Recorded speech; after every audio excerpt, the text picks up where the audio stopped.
வணக்கம் மக்களே.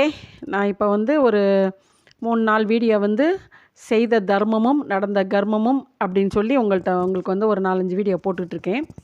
இதுக்கு முன்னால் ஒரு 25 வீடியோ வீடியோவாகவும் ஷார்ட்ஸாகவும் நிறையா ஒரு 30 கிட்ட உங்களுக்கு நான் உண்மை சம்பவம்னு போட்டிருப்பேன். இது அதோடைய தொடர்ச்சினாலும் கூட இதுக்கு தலைப்பு வேறு வச்சுருக்கேன். ஏன்னா அது அப்பப்போ நடந்ததை போட்டேன். இது எங்கள் வாழ்க்கையில் நடந்ததை நான் போடுறேன்.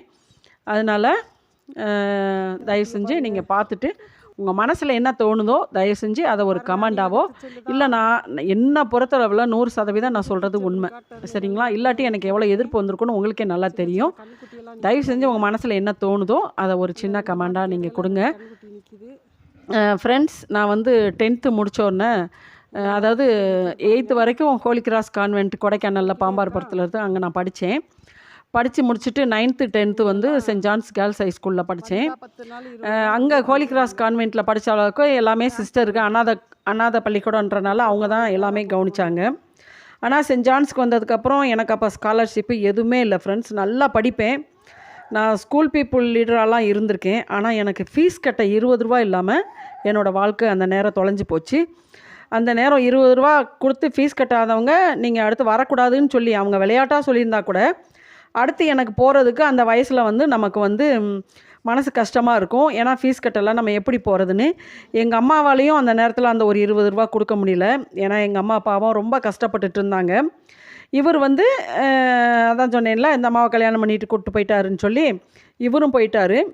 இன்னொரு அண்ணன் தான், எங்கள் அப்பாவுக்கு பிறந்த மூத்த அண்ணன் தான், குமரிக்காடுன்ற ஒரு காட்டில் போய் வேலை செஞ்சு குடும்பம் நடத்திக்கிட்டு இருந்துச்சு. அதுவே 3 மாதத்துக்கு ஒருக்க 4 மாதத்துக்கு ஒருக்க தான் வீட்டுக்கே வரும். அந்த மாதிரி சூழ்நிலை, காடு வெட்ட போயிடுச்சு. அப்போ அந்த நேரம் எனக்கு ஃபீஸ் கட்டவே நாதி இல்லை. அன்னைக்கு 20 ரூபான்றது இன்றைக்கி ஒரு 2000 ரூபா 3000 ரூபா அந்த மாதிரி சமமாக இருக்கும். அந்த ஃபீஸ் கட்டாமல் நானே என்னை வருத்திக்கிட்டு நான் ஸ்கூலுக்கு போகல. ஸோ 10th எக்ஸாம் நான் என்னால் எழுத முடியலை. அதை நான் எவ்வளோ வருஷம் நினச்சி நான் வேதனைப்பட்டிருக்கேன். இன்றைக்கெல்லாம் உடனே எழுதுகிற மாதிரியெல்லாம் கொடுக்குறாங்க. ஆனால் அப்போ அந்த மாதிரி ஸ்கீமெல்லாம் கிடையாது. எழுதாட்டி அவ்வளோதான். ஆனால் இன்றைக்கி எவ்வளோ பெரிய ஹெச்எம்லாம் இருக்காங்க, ஸ்கூல் ஹெச்எம்ஸு. அவங்கெல்லாம் அன்றைக்கி 10th படித்தவங்க தான். ஆனால் இன்றைக்கி அவங்க ஸ்கூலில் ஹெச்எம்மாக இருக்கும்போது நான் நினச்சி நான் ரொம்ப வருத்தப்பட்டிருக்கேன். என் வாழ்க்கை இப்படி ஒரு கஷ்டமான சூழ்நிலையில் வந்துருச்சே அப்படின்னு சொல்லி நான் ரொம்ப வேதனைப்பட்டிருக்கேன் ஃப்ரெண்ட்ஸ். இந்த சூழ்நிலையில் நான் என்ன பண்ணிட்டேன், நான் படிச்சுக்கிட்டு இருக்க காலத்தில் ஃப்ரெண்ட்ஸ், இந்த மாதிரி எனக்கு இவர் அண்ணே அப்படி எனக்கு ரொம்ப இவரை பிடிக்கும் அப்படின்னு நினச்சிட்டு என்ன பண்ணுவேன், அவர் பக்கத்து வீட்டுக்கு வந்துட்டார். பக்கத்து வீட்டுக்கு திரும்ப எப்படியோ குடி வந்துட்டார். எங்கள் அம்மாவை அடித்து விரட்டி அந்த சூழ்நிலையெல்லாம் முடிஞ்சு, ஏன்னா இவருன்னு எங்களுக்கு தெரியாதுல்ல. அப்புறம் ஒரு காலகட்டத்தில் பக்கத்துலேயே வந்துட்டார். அப்போ நான் 9ஆம் கிளாஸோ எவ்வளோ படிச்சிட்ருக்கேன். அப்போ இவர் மேலே உள்ள பாசத்தில் நான் நைட்டு போய் இவர் வீட்டில் நான் படுக்க ஆரம்பிச்சிட்டேன். அப்போ இவங்க வீட்டுக்காரம்மா சொல்கிறாங்க, இவளெல்லாம் 10ஆம் கிளாஸ்க்கு மேலெல்லாம் படிக்க வைக்காதீங்க, 5 பவுன் கொடு 10 பவுன் கொடுன்னா நீங்கள் என்ன பண்ணுவீங்க அப்படின்னு சொல்லி கேட்கவும் அவருக்கு அதுக்கு ஒரு பெரிய கெட்ட வார்த்தை சொன்னார். அந்த வார்த்தை இன்னுமே பசுமரத்தாணி போல் என் மனசுக்குள்ளே அப்படியே நின்றுக்கிட்டே இருக்குது ஃப்ரெண்ட்ஸ். என்னால் அந்த வார்த்தைகளை மறக்கவே முடியாது. அப்படி இருக்கிற காலகட்டத்தில் எனக்கு அந்த 10ஆம் கிளாஸ் பரீட்சை எழுத முடியாமல், சரிங்களா, நான் வீட்டை விட்டு நான் மடத்துக்கு போயிட்டேன். சரிங்களா, மடத்துக்கு போனேன்ல, மடத்துலேயே இருந்திருந்தா கூட எனக்கு என்னோடய லட்சியம் ஒரு சிஸ்டர் ஆகணும், அதுவும் டாக்டர் ஆகணும் அப்படின்ற ஒரு லட்சியம் என் மனசுக்குள்ளே ஓடிக்கிட்டே இருக்கும். அந்த வயசுலேயே ஃப்ரெண்ட்ஸ் நான் நிறைய கதை எழுதுவேன். இன்னுமே நான் எழுதின கதைகள் அப்படியே வச்சுருக்கேன். அதாவது இதை எனக்கு புக்காக வெளியிடுறதுக்கும் எனக்கு ஒரு நல்ல தருணங்கள் கிடையாது. எனக்கு அதுக்குள்ளே வசதி கிடையாது. ஒரு சினிமா துறைக்கு கொடுக்கலாம் நான் எவ்வளோ முயற்சி பண்ணாலும் என்னை ஏமாற்ற தான் பார்த்தாங்க. அதனால நான் அந்த ஃபீல்டை அப்படியே வச்சுட்டேன். இப்போயும் 4 வருஷத்துக்கு முன்னால் வரைக்குமே நான் எழுதின ஸ்டோரிஸ் அப்படியே இருக்குது.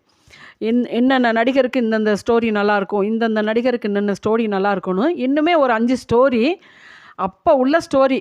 எந்த வருஷம் அந்த படத்தை அந்த கதையை எழுதினாலுமே அப்படி ஒரு கதை நான் எழுதி வச்சுருக்கேன். சரிங்களா, இது யாரோட காப்பியும் இல்லை, யாரோட ஒரு ரீமாக்ஸும் கிடையாது. என்னோடய சொந்த கதை நான் அப்படியே எழுதி ஒவ்வொரு இதை நான் படம் பண்ணி வச்சுருக்கேன் இருக்குது. எப்போ ஒரு 9ஆம் கிளாஸ் படிக்கிறதுலேருந்தே எனக்கு அந்த ஒரு அனுபவம் இருக்குது. அப்போ 9ஆம் கிளாஸ் 10ஆம் கிளாஸு சென்ட் ஜான்ஸில் படித்து முடித்து ஃபீஸ் கட்ட பணம் இல்லைன்னு சொல்லிட்டு நான் ஹோலி கிராஸ் கான்வென்ட்டுக்கு மூணாருக்கு போயிட்டேன். மூணாருக்கு போயிருந்தவளா என்னைய விட்டுருந்தா என் வாழ்க்கை வந்து நல்லா இருந்திருக்கும் ஃப்ரெண்ட்ஸ். அங்கேயே நான் வந்து திரும்ப எக்ஸாம் எழுதியிருப்பேன். அந்த சிஸ்டர் என்னை படிக்க வச்சுருப்பாங்க. நான் நினச்ச லைஃப் எனக்கு அமைஞ்சிருக்கும். ஆனால் இவர் என் மேலே ரொம்ப பாசமாக இருக்கிற மாதிரி அந்த மடத்தில் வந்து என்னைய கூட்டிகிட்டு வந்துட்டார். கூட்டிகிட்டு வந்து என்ன செஞ்சார், லாஸ்ட்டில் அவங்க மாடு வாங்கி வச்சுருந்தாங்க. மாட்டுக்கு புல்லை இருக்கிறதும் சாணி அள்ளுறதும் தான் என் வேலை. விறகுக்கு போகணும், இதுதான் என்னோடய வேலை. சரிங்களா? சரியாக சாப்பாடு கூட கிடைக்காது. அப்போல்லாம் அந்த சின்ன சின்ன குழந்தைங்களுக்கு ஃப்ரெண்ட்ஸ் க்ரெஸ்ஸுன்னு சொல்லி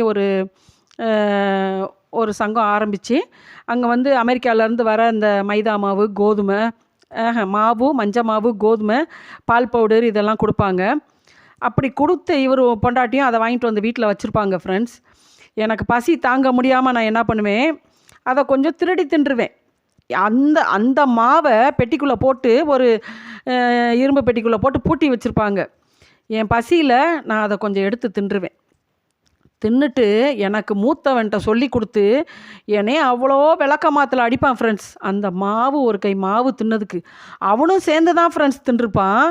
ஆனால் அவன் என்னை அடிப்பான், ரொம்ப அடித்து என்னைய டார்ச்சர் பண்ணுவான். ஒரு தங்கச்சி மாதிரியே இவனுங்க என்னைய நடத்துனது கிடையாது ஃப்ரெண்ட்ஸ். சரிங்களா? நான் என் தம்பிகளை வந்து, அதாவது இந்த தம்பிகளுக்கு நான் ஒரு தாயாக இருக்கணும்னு நினச்சி எங்கள் அம்மா இருக்கிற காலத்துலேயும் சரி, சரிங்களா, இவனுங்க எனக்கு என் தம்பிங்க 2 பேர்த்தையும் ரொம்ப பிடிக்கும் ஃப்ரெண்ட்ஸ். அவனுங்களுக்காக நான் என்னன்னாலும் செய்ய தயாராக இருந்திருக்கேன்றது அதுக்கு ஒரு சம்பவமே இருக்குது. சரிங்களா? அந்த மாதிரி அந்த சம்பவத்தை நான் இன்னொரு கதையில் சொல்கிறேன். சரியா? என்னோடய லாஸ்ட்டு தம்பிக்காக நடந்த ஒரு சம்பவம். அந்த கதையை வந்து நான் உங்களுக்கு அடுத்த கதையில் சொல்கிறேன். இப்போ சொல்கிறதுக்கு எனக்கு நேரம் இல்லை. அந்த மாதிரி சம்பவம் ஃப்ரெண்ட்ஸ். சரின்ட்டு இங்கே அந்த மாவு அள்ளி சாப்பிட்டேன்னு சொல்லி 2-3 தடவை நான் வந்து அவன் எனக்கு மூத்தவன் என்னை ரொம்ப அடித்து விளக்க மாத்துலேயே அவ்வளோ அடிப்பான் என்னை வீட்டை விட்டு வெளியேற்றுறதுக்கு. அப்போ அந்த வீட்டில் நான் எப்படி ஃப்ரெண்ட்ஸ் இருக்க முடியும் சொல்லுங்கள்? எப்போ பார்த்தாலும் ஓடி போயிட்டான்றது. கரெக்டாக ஒரு தங்கச்சியாக என்னை அந்த வீட்டில் நடத்தியிருந்தா, எங்கள் அம்மா பாவம் ஃப்ரெண்ட்ஸ், அவங்க என்ன பண்ணுவாங்க, அன்னன்னைக்கு சாப்பாட்டுக்கு என்ன வழியோ அதை தேடுறதுக்கு எங்கள் அம்மா போயிடுவாங்க. நான் இவனுங்களோட இம்சையில் வாழ்ந்திருக்கேன், எவ்வளோ கஷ்டப்பட்டு வாழ்ந்திருக்கேன்னு எனக்கு தான் தெரியும். ஆனால் ஒரு இனிஷியல் போட்டவனோட புள்ள புருஷனை விட்டுட்டு தவிக்குது, 2 பிள்ளைகளை வச்சுட்டு கஷ்டப்படுது, கூலி வேலை செய்யுது. அது குழந்தைய பிறக்கிற அன்னைக்கு முதற்கொண்டு 25 ரூபாய்க்கு விறகு சுமந்து விற்றுட்டு வந்து அந்த காசில் பிள்ளை பெற்றவ அவளை தப்பாக பேசலாமா சொல்லுங்கள்? யார் கூட புருஷன் இல்லாதவ யார் கூட பேசினாலும் தப்பு. ஆனால் புருஷனை வச்சுட்டு எத்தனை பேர் கூட பேசினாலும் தப்பு இல்லை, புருஷனை கொன்னுட்டு எத்தனை பேர் கூட பேசினாலும் தப்பு இல்லை, வயசு வித்தியாசம் தெரியாமல் கண்டவளெல்லாம் கூப்பிட்டு எல்லா இடத்துக்கும் போகிறது தப்பு இல்லை. அவங்க முதுகை திரும்பி பார்க்கணும், அப்புறம் தான் அடுத்தவங்கள தப்பாக பேசணும். ஒருத்தவங்கள தப்பாக பேசுகிறதுக்கு முன்னால் நாம் யோக்கியமா அப்படின்னு பார்க்கணும். என்ன அந்த வீட்டுக்குள்ளே வரக்கூடாதுன்னு இவங்க நினைக்கிறதுக்கு பல காரணம் இருக்குது ஃப்ரெண்ட்ஸ். அந்த வீட்டில் நான் பிறந்திருக்கேன், பால் குடிச்சிருக்கேன், தொட்டி கட்டி படுத்திருக்கேன். அந்த வீட்டில் நான் வாழ்ந்த பிள்ளை. என்னைய உள்ளே வரக்கூடாமல் இப்படி யாருக்கோ பிறந்த ஒருத்தர் பேச்சை நம்பி ஏன் அப்பாவுக்கு பிறந்த பிள்ளைகளும் அவன் பேச்சை கேட்டுக்கிட்டு இந்த மாதிரி நடக்கிறாங்கன்னா, அது இவங்க பிள்ளைகளுக்கு அப்படி ஒரு சூழ்நிலை வராமல் போயிருமா சொல்லுங்கள்? இப்படி எங்கள் குடும்பத்தை ஒன்று சேர விடாமல் கெடுத்து நீ சந்தோஷமாக வாழலாம், உன் பிள்ளைங்க சந்தோஷமாக வாழணும்னு நினைக்கிறீங்களா சொல்லுங்கள்? ஊர் குடும்பத்தை கெடுக்கிறவன் பிள்ளைங்க கண்டிப்பாக வளராதுக்கு. சரியா? நல்லது எது கெட்டது எதுன்னு புரிஞ்சுக்கணும். பிள்ளைங்க வளர்ந்த வீட்டில், பொம்பளை பிள்ளைங்க வாழ்ந்த வீட்டில், அதுக்கு பால் குடித்து வளர்ந்த வீட்டில் உரிமை இல்லைன்னு யார் சொல்கிறாங்களோ அவங்கவுங்க தலைமுறை வாழாது. சரியா? இது சாபம் இல்லை, இது பொம்பளை பிள்ளைகளுக்கு உண்டான ஒரு உரிமை. சரிங்களா? அதை புரிஞ்சுக்க. ஏன் உங்கள் அப்பா வீடுகளில் நீங்களாம் என்ன சொத்து கேட்காம இருக்கீங்களா சொல்லுங்கள்? தப்பாக பேசுகிறதுக்கு யார் யோக்கியமாக இருக்கீங்களோ அவங்க வந்து அடுத்தவங்கள தப்பாக பேசணும். உங்கள் யோக்கியத்தெல்லாம் திரும்பி பாருங்கள், அதுக்கப்புறம் அடுத்தவங்கள பேசுங்க. வயசு வித்தியாசம் பார்க்காம பொம்பளைங்களை கூட்டிகிட்டு சுற்றுறது, பங்களாவாக அலையிறது, புருஷனை வச்சுக்கிட்டு ஊருக்கு மேயறவங்களுக்கெல்லாம் நல்ல காலம், புருஷனை கொன்னுட்டு மேயறவங்களுக்கும் நல்ல காலம். ஆனால் புருஷன் இல்லாதவ யாரு கூடயாவது பேசுனா தப்பு. அவளுக்கு அத்தனை புருஷன் இத்தனை புருஷன். அவருக்கு உதவி செய்கிற அதிகாரிகளுக்கு தயவு செஞ்சு உங்கள்கிட்ட நான் சொல்கிறேன், அவருக்கு இவ்வளோ தூரம் உதவி செய்கிறீங்களா, அவருடைய பிளாக் கிரவுண்டு என்னன்னு தெரியுமா உங்களுக்கு? பேக் கிரவுண்டுன்னு சொல்கிறத விட பிளாக் கிரவுண்டுன்னு சொல்கிறேன். உங்களுக்கு என்னன்னு தெரியுமா? இவ்வளோ பேசுகிறாருல, அவ்வளோ இடம் விற்றார்ல, அவரோட மதர் டாக்குமெண்ட்ஸ் காட்ட வேண்டியதானே? சொல்லுங்கள் சார்.